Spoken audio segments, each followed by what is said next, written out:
I got a lot to cover here today, so it's gonna be 10 tips to help you speed up your skin fades and not compromise quality, which is very important. So let's get started. So business is picking up and you want to do more services in less time. And you see yourself at times taking over an hour, hour and a half to do a single haircut. I'm gonna tell you right now, if it's only a haircut and you're taking an hour and a half, I will guarantee you it's just a fact that there's something going wrong in what you're doing. And maybe the rest of this video can help you out. So don't even worry about it and let's just keep going. You might see other barbers around you moving really fast and you feel like you're missing out on money. A quick disclaimer before we get too far into this. If you already take between 20 and 30 minutes to do a clean fade, then shaving time off might not be necessary. In fact, it might be detrimental to you because it will impact quality. I feel like the best time that you can have to do a nice clean skin fade is gonna be between 20 and 30 minutes. And if you want celebrity barber quality, they have all the time in the world to screw around and make it perfect, use enhancements, then use Photoshop, then edit the video, and then post it to you. And I understand it's frustrating to you because it creates unrealistic expectations of yourself. I don't want you to measure yourself by that standard because the truth is, if you had more time to work on these things, I'm sure that you could do the great quality work that you see these guys doing. But you are down in the trenches. And when they were in the trenches, they were doing work that's exactly the same as yours. So don't get discouraged by seeing what other people are doing. Now let me show you some places where you can start saving some time. Number one, stop skinning people with your trimmer. It was okay in barber school, and it's okay for celebrity barbers who, as we said, have all the time in the world. Now if you're using your trimmer to clean up your blend a little bit, that's cool. But basically trimmers need to be used for edge ups and that's it. Because it's gonna cost you more time when you're trying to use a dull trimmer to do an edge up and you're going over and over the same spots and it's not cutting because you've been debulking with it. Number two, you're gonna need a detachable clipper. If you wanna speed up your time, you're gonna need a detachable clipper. Why? Because detachable clippers, they cut much more efficient, much more powerful, and much faster than your average magnetic clipper, or especially a lot of these garbage cordless clippers that are out here right now. You're gonna find yourself possibly, if you decide to use your cordless Wall Senior, let's say that you make 50 passes on the top of somebody's head, which sounds like a lot, but if you actually counted them, you would be surprised to see how many passes it takes to actually get every hair knocked out. Number two on, 50 passes. Okay, I go to my detachable, put the number two on, and I'm taking half the passes. Let's say I'm taking 20 passes, and it's all cleaned off and it's all good to go. All right, that's 30 more passes. Now, that doesn't sound like a lot, right? Because that actually happens quite quickly. It's a couple minutes, right? But what if you did 30 haircuts throughout the day? Okay, if you did 30 haircuts throughout the day, 30 extra passes per haircut, we're looking at 900 passes, and that can add up to hours of extra wasted time. You gotta get this detachable clipper. My personal preference is the Oster Volt or the Octane. They're both excellent. And they are expensive, but trust me, they're gonna save you time in the long run, and they're gonna save you money by saving you that time in the long run. So yes, it's an investment, but on the other hand, it's going to save you money and pay for itself before you even know what hit you. And now, a word from our sponsors. We don't have any sponsors, okay? This is just me trying to make a difference. I make all the videos, I edit them, I shoot them, I film them, I got all the cameras, the equipment, computers, and it's all very expensive to make these YouTube videos. Okay, anybody who's interested in checking out some of the tools that I use, like this is my total favorite setup. It's battle tested. I've used it for many years. Most of the stuff here has been here for a long time and it works excellent. Go ahead and click that link in the drop down below and you can check those out. And I finally got some merch up on the channel, and if you decide to scoop one, it really helps the channel out. If this channel helps you out and you want to support it and you want to see more of it, anything you do like that will really help me out. I want to do more product giveaways and stuff like that, but it's expensive, and I left a link to my PayPal down below. If you guys kick in a little donation, we're gonna start getting in some of this. I can start giving away more clippers and I can start doing some more things. You find it in your heart to throw even just as little as $1 or $2, it could go a long way to getting some of these clippers in some of these people's hands that might need them, and I can continue to do this for more people. Time to take the gloves off. Number 3, sharp tools. You're gonna need sharp tools. When your tools go dull, it's gonna cause you to work twice as hard or twice as long. If you're cutting the hair and the hair is folding over and bending instead of being cut, then your shears need to be sharpened. You need to get them sharpened at regular intervals. If you've been debulking people with your trimmer, then your trimmers are always gonna be beat up. if your clippers are starting to go dull, then obviously they're going to take time, and they're going to be cutting sometimes and not cutting other times, causing you to probably make mistakes in your blend, which are going to cause you to take extra time to work out those mistakes. Because when you turn around, you're going to say, oh God, I'm turning this into a mess, and it's going to take you an extra 10 or 15 minutes to straighten out that mess, when if your tools were sharp and everything was good and cutting accurately, you would have reduced a substantial amount of time. Your clippers need to be zero gapped, your trimmers need to be zero gapped, your shears need to be sharp. And a lot of razors out there today are trash. One of my favorite injectable razor right now to use is the Astra.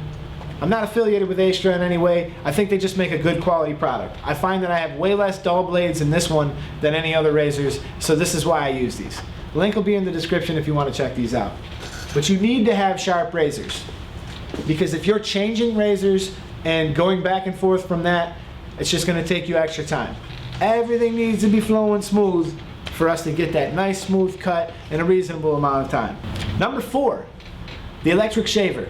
Okay, if you don't have the Bronze Series 9 and you're looking to save time, the Bronze Series 9 can reduce your time of skinning, which is a time-consuming thing depending on the size of the head you're skinning, but it's a very time-consuming process skinning the side of somebody's head, especially if you're using something like the electric 5-star or the garbage that ANDIS makes. Now, if you're using the Wall Finale or the Bronze Series 9, you're gonna find you could save a lot of time here.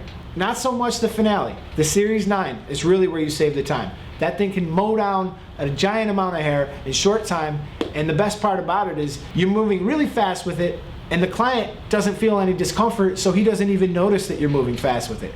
Also, it has the ability to cut longer hair, so if you missed a few with your trimmer or with your detachable, you go back with the Braun, and you can usually pick up any hairs that are left off. But let's say that there is some hair there that you missed a little spot or a little patch, you just pop it up, and boom, you got your trimmer right there.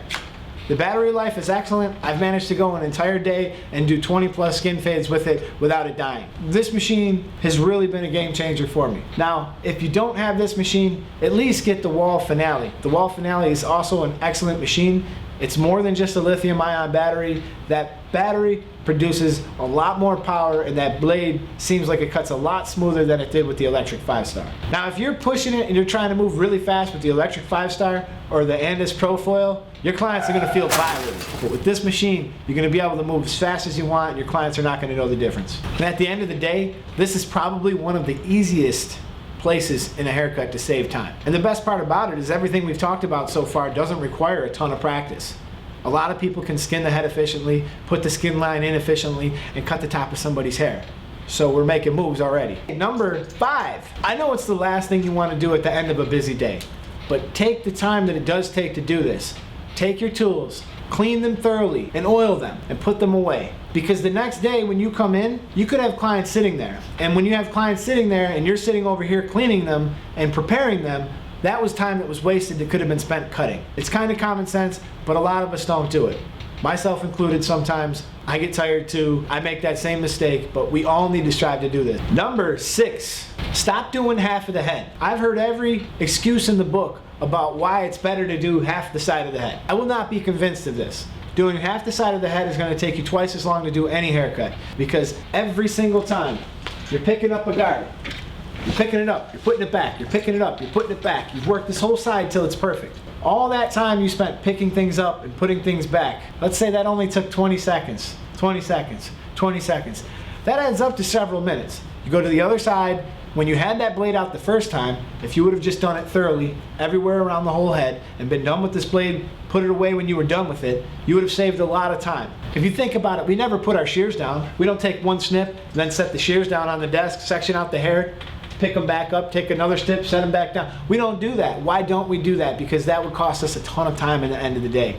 So stop cutting half of the head. Use each guard to its fullest and be thorough in your process. So if you're working with the number 1, work with the number 1. Finish the process with the number 1. Be sure that you are done with the number 1 before you take it off the clipper and you move on to the next step. Because otherwise you're going to spend a lot of time doing cleanup work and chasing shadows at the end of the haircut. And you don't want to be chasing shadows at the end of the haircut.